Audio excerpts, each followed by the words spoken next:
In Business Central, most of our customers are aware of the term a vendor, but some people also find the term a subcontractor in the system, and I'll just explain the difference from a vendor and a subcontractor.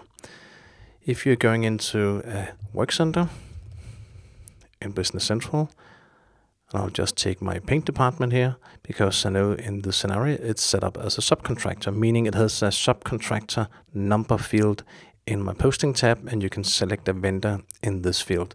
So this is set up as a subcontractor, the painting guide that we're using. And you might also have seen a subcontracting worksheet that looks like this, and it's used to calculate all the subcontracting jobs you need to do and to carry out purchase orders as subcontracting orders. So what is actually the difference? So basically the difference is that a vendor is somebody who sells us an item, meaning we're buying an item that we put on stock, and we buy it from a purchase order as a type item and store it in our inventory, and it adds to our item ledger entry. Whereas a subcontractor is a vendor that is performing a job for us. So he's doing an operation in a routing, for instance, like in my example here or before, a painter that is painting stuff for us. So we're not buying paint, we're buying the operation of painting, and we like to be able to control that in our system.